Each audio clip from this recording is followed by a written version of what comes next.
abtu pintabini namni dua sa wunjiru amtuni sana argatinin jedha garuu lubbuun jiraachuusaa qaamaan bira jira waan ta'eef uumaa rakkatiin amma baantoo irraa dhagahuu dandeessu amma kun ammanatti hin himamina lama waa'ee koree hojii raawwachiiftu kan keessa turre akka seera keenyaatti sagal keessa aktiviin torba lameessa dhaqaniin inni asitti baantoo irratti waan haa ta'u qabu torba keessa lamaadha kan waan ta'e kanaatu shaniidha murtee kana fudhate kanaatiif 12 kan jedhu odeessan beekamneedha madda fi qabu seeraa fi seera keenya irratti hin jiru kanuma naa qabadha. Ololli qaamni barumbaraan 12 kun maal naaf hin galle dhiifama dura dhaggeeffattoota kiyyaan alattu anaafuu naaf hin galle 12 kun maal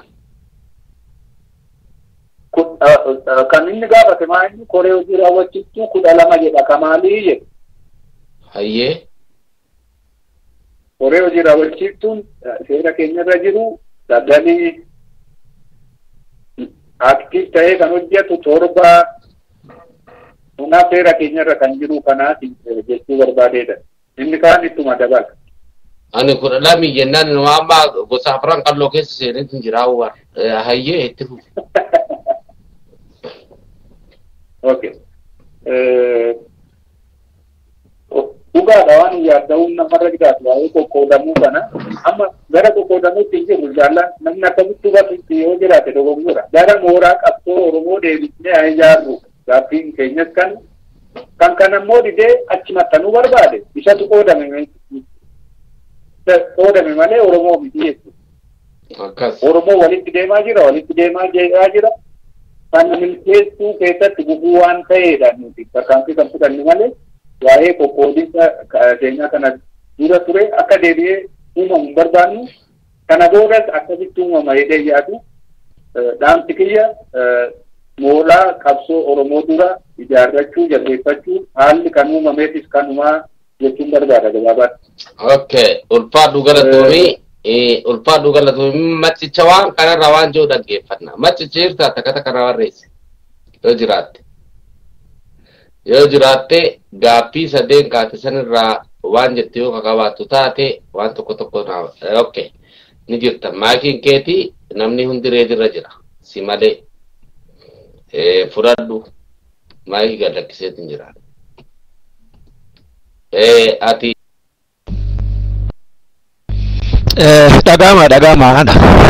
dhagama okay galatoomi Dursee gubbaadha waa tokko tokkoon barbaada jaallan isin sadeen warri amma jirtan kan jedhu kuni jaallan nu sadeen miti nuyi kontaakti farsaniidha namoota fakkeenyaaf isin informationii barbaaddan qaama ilaalu qaama ibsa isinii kennu isin qunnamsiisuudhaaf akka nu qunnamtani nu sadeen tokko kana lammaffaa koree hojii raawwachiiftu kan jedhamu koreen hojii raawwachiiftu jeneraal Haayiluu Doora sagal keessaa aktiiviin torba kana nuu qabadda aktiiviin torba lama akkuma jedhame asirratti dubbannu lafa inni jirus eessa akka inni jirus hin beeknu annu dhibatu kana jarana kan waa nu dhibe maali jetteedhan duratti lamaan keessaa hafe koree hojii raawwachiiftu keessaa kan waliin jiru inni kun gubisaati tamaan baatatee fi kamaal galchuuti koree hojii raawwachiiftu inni kun kan hafe isaan sun jeneraal Haayiluu Dr. Nuuroo Qaasim Abbaadashaan Alii Xaahiroo Taaddalee Wiirtuuti nama 5 koreen hojii raawwachiiftu kan filame gaafa 12 duwwaa tokko 14 akka irratti filame Alii Xaahiroo gaafa filame jaalla kana erga inni ji'a 7 hojjete booddee waan inni Oromummaa duwwaa leellisuuf lafa nu hin jirretti walgahii dhoksaa godhatanii warri kun lafa hin jirretti jaala kana koree hojii raawwachiisuu keessatti namni baasuu hin danda'u. Hayyu dureen nama kana koree hojii raawwachiiftuu keessaa si baasaa jedheen gubii sanaatti deebi'ee jedheen namni tokko filamee executive board keessatti jaallan baay'een keessan jaarmaa sirni jaarmaa waan ta'e beektu hubadhaa. Namni tokko executive board keessatti filamee ji'a 7 hojjete yommuu hayyu dureedhaan keessa mulqamu. Kuni jaalalii taa'iloo irraa waan ga'e deebi'ii gubii sanaatti jedhamee maaliif jeneraal Kamaal Galchuu fe'u ganama ka'ee akka alaabaa baasa galgala eegee akka alaabaa buusa sirniif seerri hin jiru. Kana G7 wajjiniin kan jedhu jara Nawaashaan tokko irratti wal wallootu ture. Malee G7 wajjiniin waan walii galame miti. Uummata Oromootu irra deebinee waan irratti waliin haasofne kan murteessu uummata Oromooti. Nuyi miti. Ammaaf garuu humna walii taanee lafa dandeenyu irratti wayyaanee walii rukutuuf kan jedhu. Inni kun olola. Dubbiin ifa jiru kana. Tokko kana. Lammaffaa sila waggaa tokko dhaabee jedhee kan jedhu. Jara keenya isaan taala. Dr. Nuuroo Daddafoo koree hojii raawwachiiftuuti. Miidiyaa jala ooltu. Oromiyaa Miidiyaa Neetwoork qabsaa'onni Oromoo warri jaarmaa Oromoo hoogganan warri biyya keessaa fakkeenyaaf Mararaa adda bilisummaa Oromoo irraa bulchaa fi Makuraa bulchaa fi nama tokko Nuuroo jijjiirama irraa Dr. Nuuroo dabalatee Oogast darbe kana konfereensiin deemeef jara keenya duubatti deebi'aati ilaala. Konfereensi irratti adda bilisummaa Oromoo kan jijjiiramaa iddoo bu'eetu kan argame Dr. Nuuroo Daddafooti dubbachaa ture. Koree hojii raawwachiiftuu keessaa isa kamiyaan inni Dr. Nuuroo Daddafoo waggaa tokko dura dhaabsise. Ija keessan duratti siinuu nama miidiyaan hordofne nama siyaasa Oromoo akkamittiin akka deemu hordofaa hin jirre itti fakkeessaa jira namichi. Bakka duubatti deebi'aatuma OMN keessa walgahii Juulaay konfereensii jaarmiyoonni Oromoo wajjiniin godhatan Makuraa bulchaa Suwiidin irraa dhaqee Mararaan biyyaa dhufee Dr. Nuuraan irratti argamee karaa isaanii gumiitti namni tokko argamee konfereensii irra turan argitan dhuftuundi keessan dabarsaa ture OMN. Kun hunduu hammam akka hubatan hubadhaa jara keenya. Kanan clear gochuu barbaada. Karaa fuulduraatti jeneraal Kamaaliif kan jedhu ani clear ta'uu barbaada jara keenya. Jeneraal Kamaal Oromummaan isaa anaa gadis miti, anaa olis miti, isinii gadis miti, isinii olis miti, Oromoodha. Garuu kaampii qabsoo Oromoo keessatti diiguu malee nama ijaaruu miti. Jaarsiiti. Ibsanii kennu Oromoodha. Eenyuyyuu Oromummaa isaan shakku uumaa gochuun hin danda'amu. Qabsoo falmii bilisummaa Oromoo keessatti garuu nama diigu malee nama ijaaruu miti. Dubbii guddaan mana Oromoo waliin ijaarra. Oromootti waa tokko yaadadhe jeneraal Haayuun na dhagaa. Dhumarratti waan baafne tokko qabna. Jaarmiyoota Oromoo akkasumas qabsaa'ota akka nama dhuunfatti otoo hin nuffin balbala irra deemnee balbalatti kunne haasofsiifna otoo hin dallalin waan fedhannu naa jedhanii salphinni Oromoo irra kana caala ga'u hin jiru jennee murteessine. Jeneraal Kamaal Galchuu uffata gate gaafsan balbala kunne jenne irra deemne waan fedhannu jechuu danda'u dhimma Oromoota of siyaasofsiifnaa jenne kana lammaffaa dheengadda dubbii kaleeti ilmaan Oromoo waa'ee maaster pilaanii Finfinneetiif ijoollee dargaggoon warri boru Oromoof Oromeef abdii ta'an yommuu wayyaaneen dirree irratti harcaaftu Jeneraal Kamaal Galchuu hin jiru ture torbeetan gadi baheen dubbanne amma nuyi kaanuuf nutti isarra warra jaarmaa warra Sidaamaa hoogganantu konseeptii siyaasa isaaniitti jedhanii waa'ee Oromoo dubbachaa turan ammas tura jaarmaan keenya ani kana balaaleffadheera walga'iin Juun 2014 Hoolaandiratti gaggeeffamatti uummanni Oromoo nama masiitu du'e nama 2630 warra mana hidhaa jira kunoo isaanii akka nama dhuunfatti naannoo nan taanadhe Ambo Gincee Gandabarat Gudar jedhee nama lakkaa'in nama masiin mana hidhaa jira barata ammas eebalu ammas jedheen tokkoon itti hime jaarman keenya maal nuu gabaase biyya keessaa qabna miseensa jaarree miseensi sun daldala keenya bosona keenya jenna eessa waan miseensi nuyi ijaarree nuun jettu jaallan waan nuu gabaase du'aatii obboleewwan ilmaan keenya du'aatii obboleewwan keenya badii qabeenyaa badii lubbuu eessa waan nuu gabaase jedhe Jamaal Waaqonna wajjiniin ture ol jedhee nan ilaallee jakeessa isan gaafadhe biyya jarma biyya alaa jedhamee kan inni ta'u hin dhagaata mana kana keessa taa'ee warri Hoolaandii jiraniif Norwee dhaqan immoo na dhaga'u kana gaafachuu kootiif eessa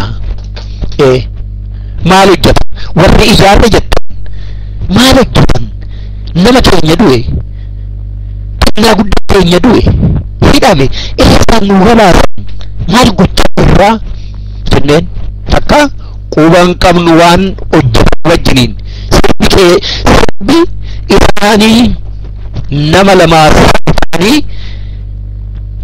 iddoo biraatii shubbisaa jiru dhimma Oromoo cinaatti dhiisanii yoo dubbannu immoo warra nama arrabsan warra ganda ebaluu dhaquu barbaaddanii ganda isaan jedhan ganda Oromooti jara keenya isinuma fa'a Oromoodha ebaluu fa'aa bira dhaquu barbaaddanii ebaluu fa'aatti dhaquu barbaaddanii warri akkas sirba tokkummaa sirbitan jedhanii warra nama arrabsan of jalatti ijaaranii isaan immoo nutti sirbu jara keenya yoo kana dubbannu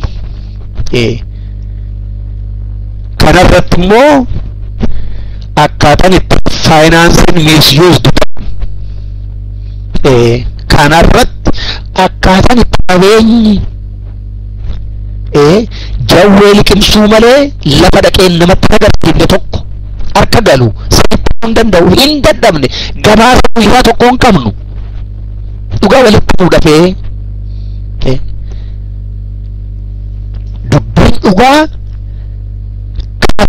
wal yakkuu miti dhiifama naa godha eenyu yakkuu miti nama yakkuudhaan miti hundi keenya jiruu gaggeeffannuu qabna biyya kana keessa warri wal beekna nama yakkuudhaaf yeroo hin qabnu garuu dhugaa Oromoo dhoksanii hafuun badii caalu dhugaa Oromoo liqimsee cinaatti dhiisa dhoksee ittiin hafee akka inni itti yaaddanne gochuun anarra wayyaanee wayyaaf kara biraatiin in umarratti keessa akka dhaabaa guutamaatti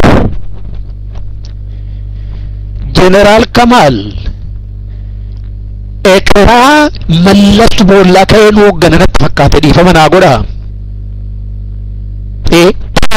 mallas TPLF fookii waat Oromoo gargar qooddee bittu nu gidduutti oofaa ture hunda keenya dugdaaf garaa nu godhe gandummaa jennee dheengadda balaaleffannu caala inni kun immoo ganda otoo hin taane warra naannoo tokko buna waliin dhugan qe'ee tokko waan akkasitti gadi deebi'e achumaa warra nun baasuu kuni badiidhaan kaleessa hin ajaajennayyuu kana warri jedhamu immoo amma arrabsu jedhana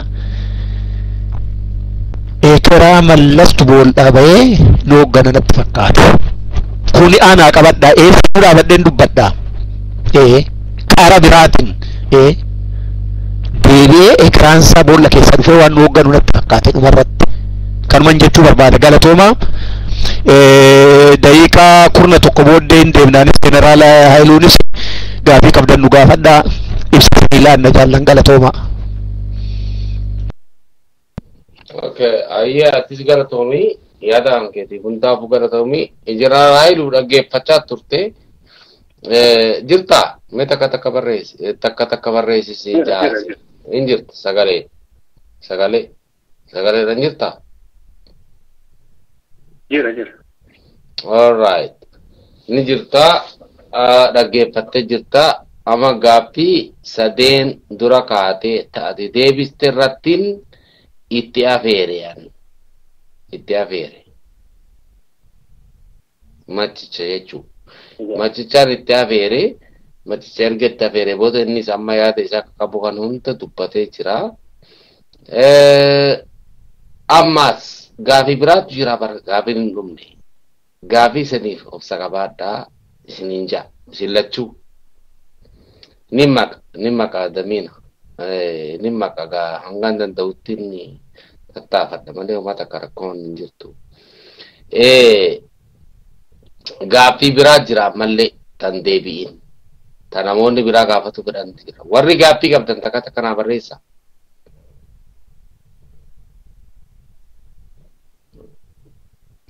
Didanini tokko horata lama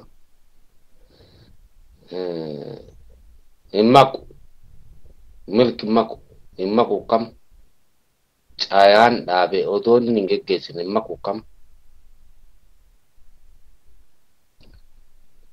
yaa rabbi si magan immaku caayaan jalqabe odoon hin fitne hin bobba'u kam yoo feete akka feete na gochuu ni dandeessa gaasin sirra jirti.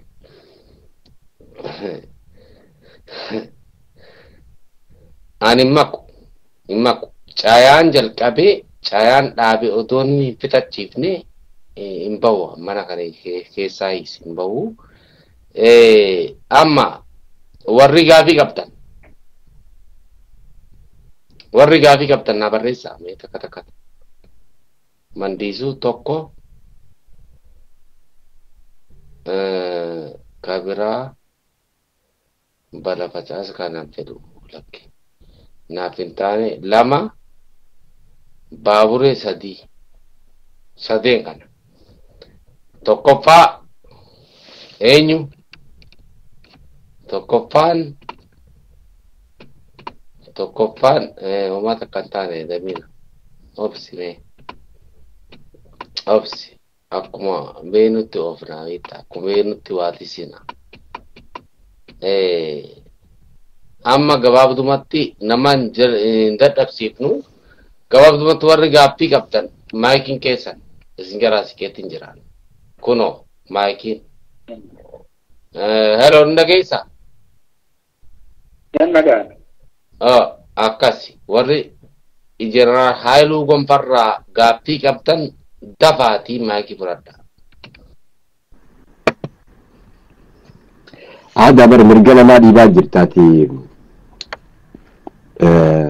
Gaafiilee jirtu namoota si dhiyeessaa teessuma dhiyeessi jennee beektaa wal gargaaree walii galle barruu namni barreessuun agartu. Bilisaa wal dhageeffannu maal taate. Jeneraal Haayiluu gaafii takkaan qaba beektaa gaafiidhaan qaba. Gaafii guddoo irraa qaba. OMN TV itti aantaa'e. Kareefu irraanfattee kanuma haaree ammaas takka barreessaa jechaanii oolta bara akkasitti ammaan tana nama laaffisaa jirta. Dabaree nu dhoorkite. Gaafiin nan qabu koreen hojii raawwachiistuudha nam sagalii jette beektaa.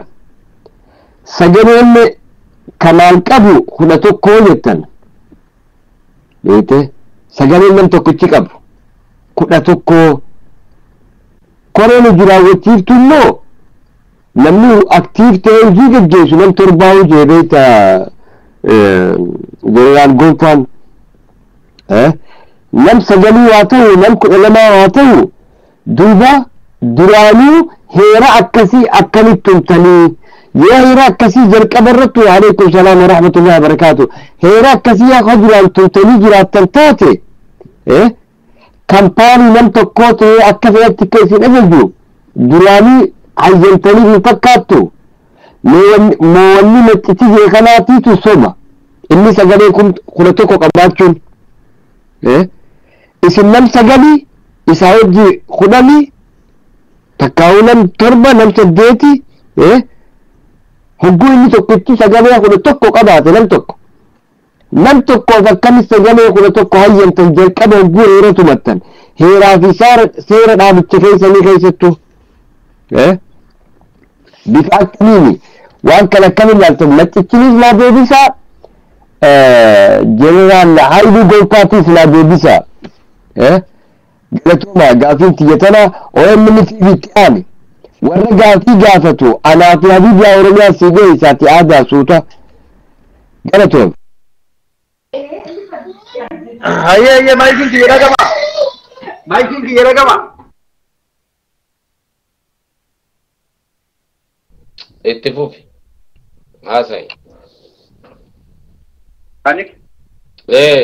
Haasai. Itti fufi. Ayye galatoom jaal gaafii gaafatu.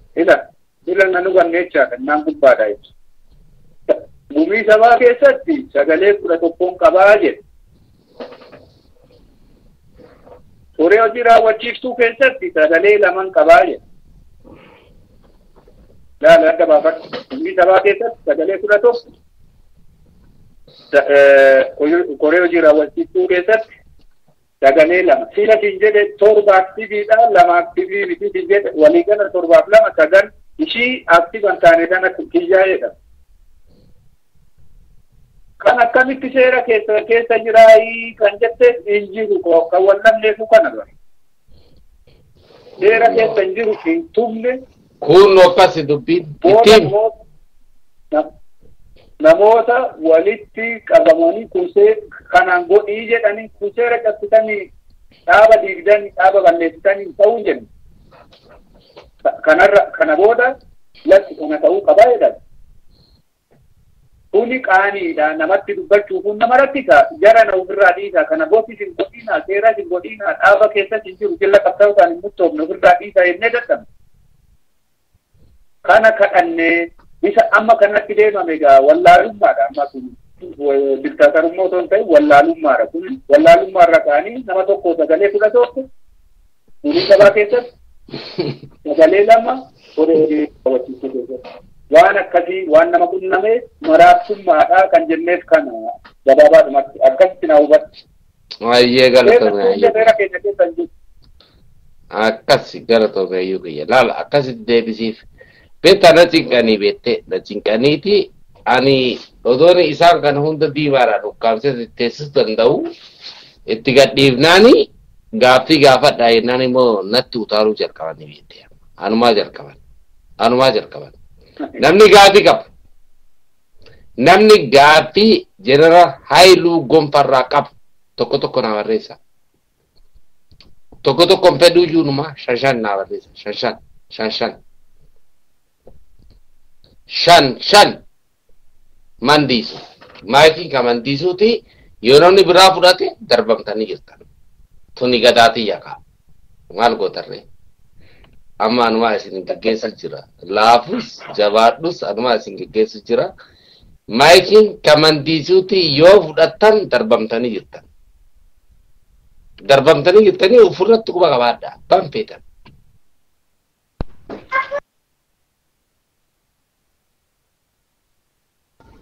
Dhaga'ama. Dhageessu. Dhaga'ama. Ayyee galatoomaa bakka jiraattanii gaafiin kiyya gabaabaadha.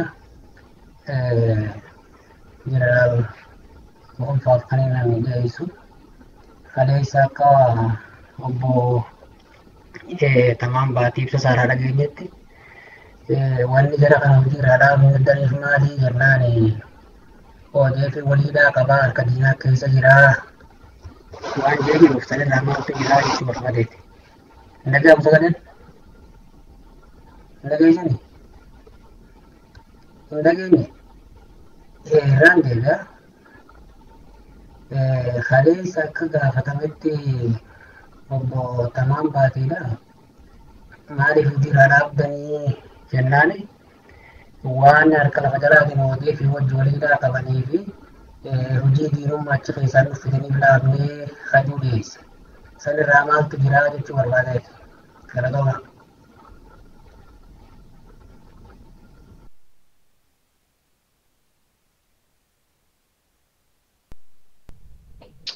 Yaaboo mandisuu kiyya arraba akka malee seentensaa qaallicha bilbila kiyyaa dhiisite anuu sin dhageenye. Anuu an bilbilaan haasawutti jira jara keenya. Isa dhiisiitii anuu sin dhageenye sin jira. Wallaahi wabillaahi sin dhageenye. Wama ati jette takkallee sin dhageenye sagaleen taate xiqqoodha. Warra taate hin beeku mobaayilirraa seente tarii hin beeku baan.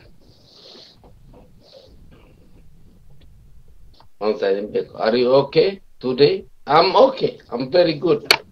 You know how I'm akan okay today beta. Falafachas sitar gisiso akan okay today. Akan okay today.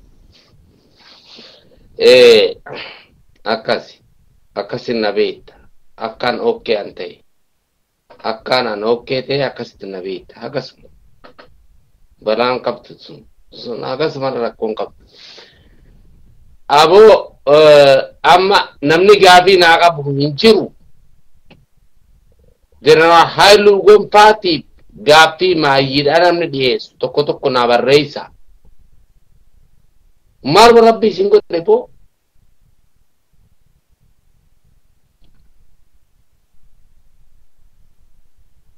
An bilbilarraan jiraa bar nan dadhabsiisinaa gaa. Jarata maayik qabadhu. Maayik for jarata. Namni tokko jalaan fudhate tokko isin hunda diimarraa. Hayyee ulfaadhu korma kiyya. Jeneraal Haayiluu Gonfaa baga jiraatte baga nagayaa taate sagaleen kiyya dhaga'ama. Ni dhaga'ama sagaleen kiyya. Yoo inni illee kana dhaga'u taate bareeda. Ani wanni gaafachuu barbaadu isaan kun egaa yeroo dheeraa wajji turanii yeroo dheerallee wal beekanii keessaafuu jeneraal Kamaal Galchuutii fi jeneraal Haayiluu Gonfaa yeroo dheeraa wal beektanii amalallee wal beektan natti fakkaataa karaa dheerallee deemtanii waliin dhuftanii waggaa 8 gara waggaa 8tti dhiyaata ammaan tana hanga waliin jirtanii jechoota amma jedhamu kana hanga tokko akkamitti arguu dadhabdanii dila kana guddiftanii asiin geettan haga gartee amma balaan kun guddatee matarraan isin garagalu kana maa geettan maaliif gartanii daddaffitti yeroodhaan garteetiin murteessuu dadhabdanii.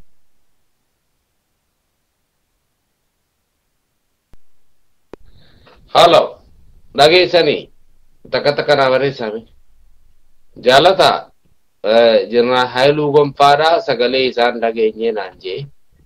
So kanaafuu si dhaabuun irra ture.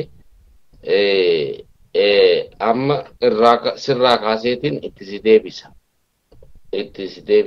Mee irraa kaasa eenyu namni na gargaaru tokko munaa turte kaa munaanis amma irraa kaasuu dhiiftee jirti. Yaa Rabbi si maqaa. Okay, anumaa sirraa kaasa hayyee. Anumaa barbaadee sirraa kaasa maqaan kee. Jirtaa? Jarata merka orbasi.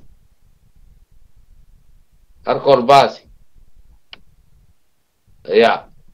Makin keti kuno si dhaga'utti jira bar.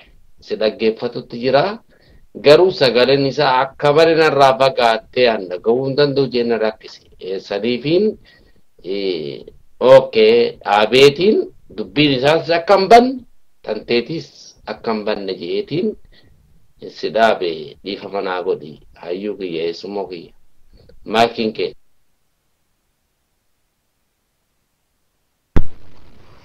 Amma hoo dhaga'ama Ada dhagayama